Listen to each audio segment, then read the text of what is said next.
video is going to contain spoilers for Superman, so watch the movie first before watching this video. Okay, I know people aren't going to be happy with the title of this video, so let me make something abundantly clear.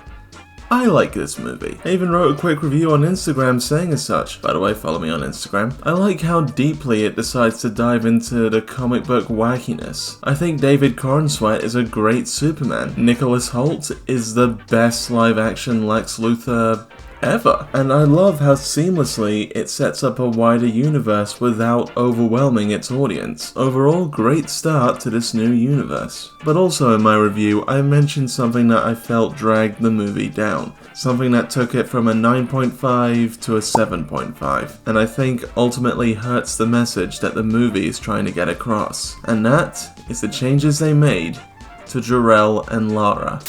How can someone not think it's real? I'm just saying. How can someone? I don't understand. So, at the beginning of the movie, Superman is shown to have a recording of his biological mum and dad, and it's the usual message that Superman gets from them. Our world's been destroyed, we sent you away to protect you, we love you, kiddo. But it's also revealed that that's only half of the message, and the other half is corrupted. So Superman believes that he has the whole message and he uses it to guide him through his journey as a hero. But later on in the movie, Lex Luthor breaks into the Fortress of Solitude and decrypts the other half of the message, and it turns out that Jor-El and Lara sent Superman to Earth to conquer it. What did he say? My son, you will rule over this little planet, crush those who stand in your way, by the thousands if you must, and bang as many chicks as you can. Yeah, this Jor-El and Lara are basically the most extreme versions of Andrew Tate. And when I heard this, I thought, this has got to be a trick by Lex Luthor. There's no way that's true. But no, it is 100% correct. There's no more reveal to that message. This is what Superman's parents told him to do. And I hate this. now again, I'm gonna reiterate, I do like this movie. Like, for the one thing I hate, there's like a bunch of other things that I love. This change doesn't ruin the movie for me, but I really can't stop thinking about it. Especially when I listen to reviews for this movie by other YouTubers, particularly comic book fan YouTubers. They either didn't seem to mind or actually liked it, which I thought was interesting. Like, how could they get over it but I couldn't? Well, because they saw it differently from me. And you know what?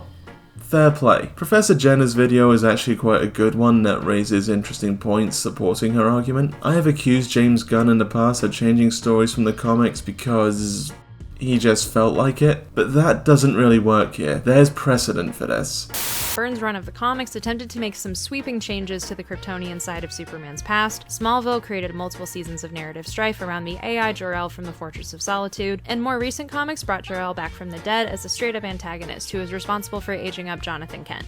That's kind of the thing with a character like Superman who predates World War II, and has been reimagined over and over and over again, with depictions and context being very different from each other. And because of that, you're going to get the stories that you gravitate to, and the ones that you don't. That's the beauty of comics. And for me, I don't really like stories where Jor-El is depicted as evil. He can be a bit morally grey, but evil is pushing it for me. I always like depictions of Jor-El where he's sort of an outsider on Krypton. He sees the coming calamity because he's a forward thinker, while the rest of Krypton has its head up its ass and refuses to believe him. That's one of the things I loved about Man of Steel. I know there are people who didn't like that movie, some criticisms I get, but for me, that movie fucking nails Jor-El. He's trying to break free of the cycle that's led Krypton to its end. He knows that for Krypton to live on, it has to start anew. And he and Lara know that they can't be a part of that because they are products of the old world and would affect the new one in a way that would reinforce the cycle of destruction. And I love it when Jor-El is contrasted with Zod, who is truly evil and represents the worst of Krypton, while Jor-El represents the best of Krypton, the same way the Kents represent the best of humanity. And those two things are what makes Superman who he is. I noticed in some reviews people talked about the story as a nature versus nurture plot. The elves may have been the ones to give birth to Superman, but it's the kind-hearted Kents who raised him and installed in him his good nature. So at the end of the movie, he replaces the message from his biological parents with home videos of his adoptive parents, honoring the ones who truly made him who he is. And if you like that message in this movie, then I completely understand. It's a great message to tell. I just personally don't think that Superman is the right character to use for that message. I see Superman's story as that of an immigrant coming to America. James Gunn recently came under fire for promoting the new movie as an immigrant story, and he isn't wrong, no matter what former Superman actor Dean Cain says. Superman has always been a story about an immigrant finding his place in his adopted world, a story that is very American. America has such a huge history of immigration, with multiple people from different nationalities and ethnicities making it their home, to get away from famine, poverty, cruel governments, all to build a better life for themselves in the new world. And Superman's story reflects this. But here's the thing, a lot of those immigrants and their descendants still try to keep up the culture. St. Patrick's Day, Chinese New Year, Cinco de Mayo, all big holidays in America which were imported from other countries. And true, you can argue the authenticity of how Americans celebrate those holidays, but it's still groups of people trying to keep their culture alive, to embody where their ancestors came from and where they are today. And that's what Superman tries to do. He tries to embody both Earth and Krypton. In fact, there's one story that comes to mind when I think about this, and that's 2019's Superman Smashes the Klan.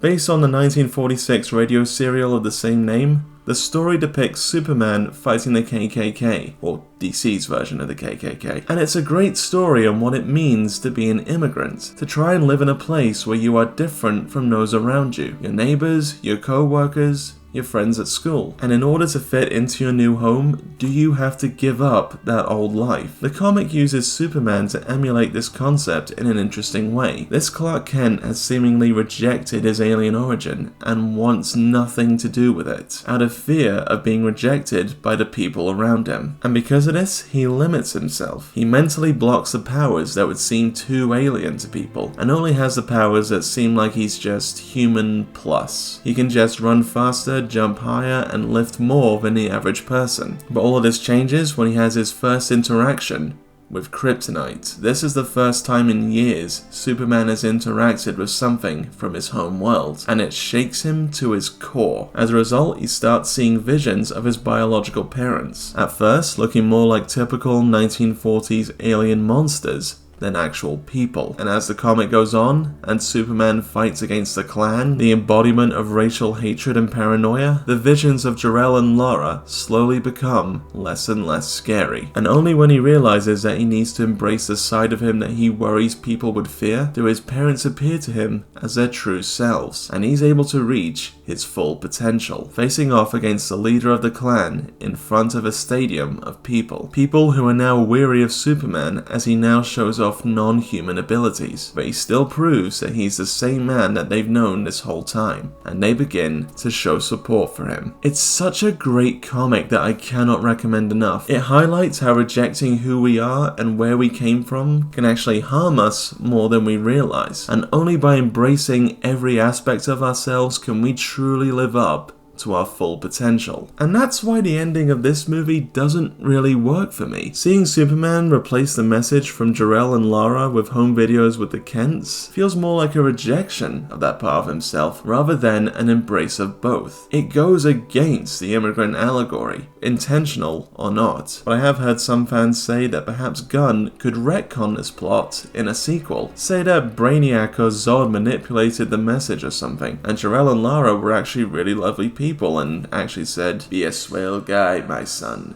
Don't be an Andrew Tate, be a Mr. Rogers." And I don't want that either. Yeah, I know it seems a little confusing given I just laid out my arguments for why I don't like this, but I also don't like it when creatives backtrack from a big twist. It's cowardly and it makes the whole story muddy. And I would hate for this new version of Superman and the DCU in general to get messy this early on in its production. I just made this video to get my thoughts out on this one thing that really bothered me about a movie that I overall really liked. If this twist didn't affect you at all, then fair play. I'm not trying to change your mind, merely trying to express a counter-argument the best way I can. Overall, I think this new DCU is off to a great start. I cannot wait to watch Supergirl next year. That Lantern show is something I'm really looking forward to. I am really excited for Batman Brave and the Bold, and I'll be putting out another video soon on what I'd like to see in the sequel to this movie. Let me know what you thought about this twist in the comments below, and if you like this video, please give it a like and subscribe for further content. Also follow me on Instagram for further reviews. I'll be doing one for Fantastic Four First Steps when that finally hits theaters, and I hope to see you all next time. Have a good day.